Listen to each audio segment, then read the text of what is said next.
Welcome back to Africa 54. I'm Vincent McCoy in Washington. Now, as Europe seeks to stop migrants and militants reaching its shores, the European Union's foreign policy chief, Federica Mogherini, made a statement saying that international donors have raised more than $500 million for a multinational military force in West Africa's Sahel region. And our viewers, Maria Mediano reports.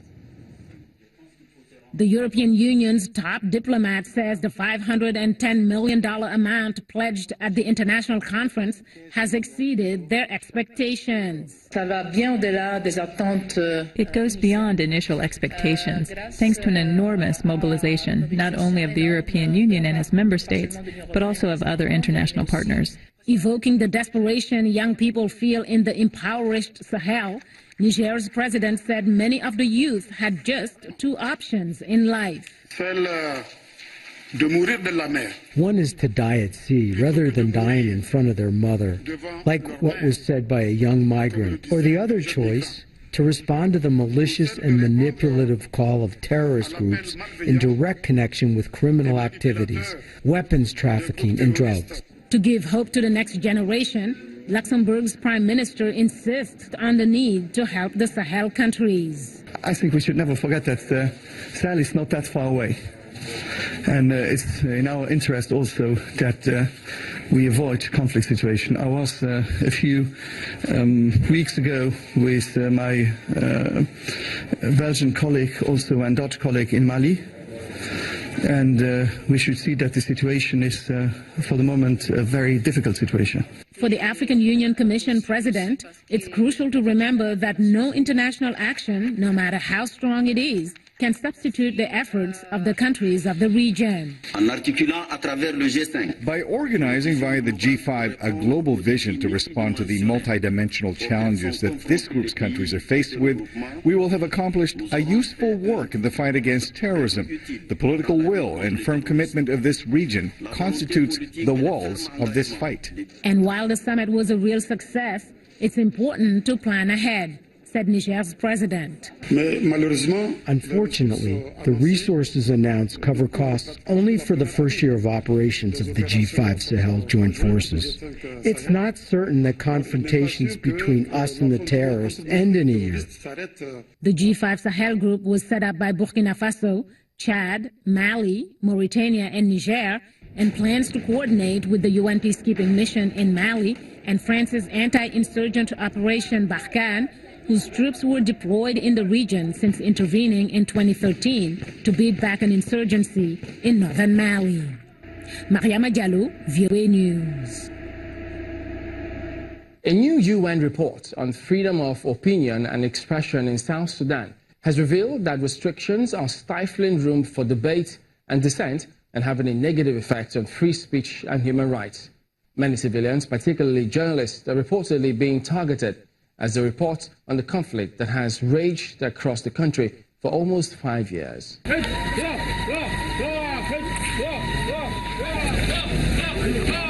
The recent release of hundreds of child soldiers in Yambio, South Sudan, got a lot of media attention because the event was sponsored by the United Nations and sanctioned by the government in South Sudan. But many other stories go either unreported or underreported due to censorship, threats and harassment of civilians and journalists who report on the conflict that has raged across the country for almost 5 years. This is why it's important, first of all, to have the ceasefire. Because when you are in a situation of insecurity, when people are fighting on a daily basis, nobody will go there. Nobody will share his views. Nobody will even share any, even to raise your question in this meeting, you will be afraid.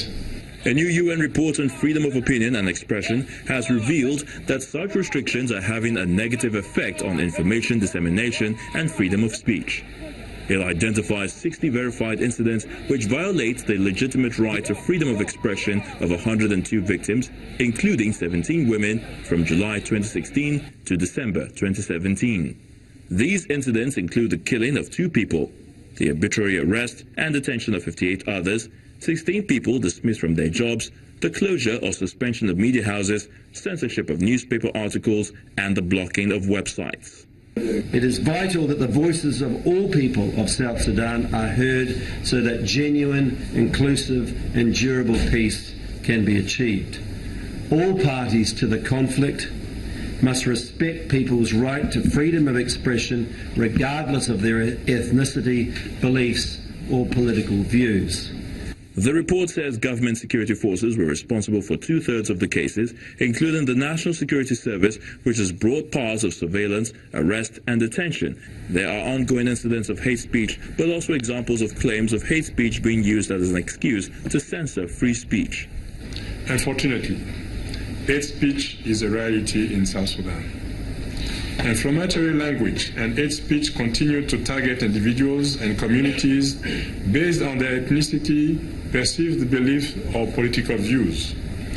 Government institutions and actors have often invoked hate speech as the basis for imposing restrictions, such as censorship of newspaper articles that were critical of the government and did not appear to meet the threshold of incitement to violence, hostility, or discrimination.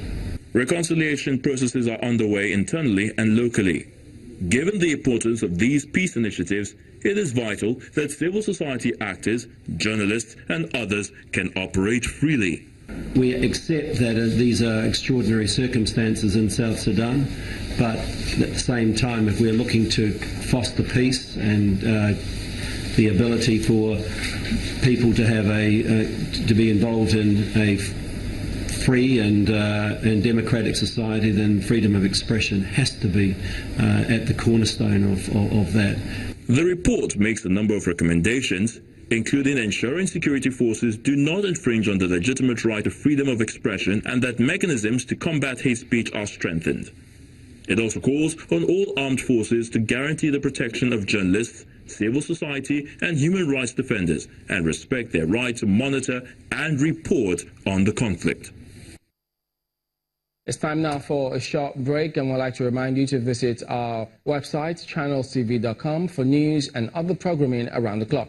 You can also find us at youtube.com/channelsweb. Still to come, celebrating Africa's elders, artist Kwesi Bochwe creates portraits that reveal the wisdom and beauty of aging. Well, that story after the break.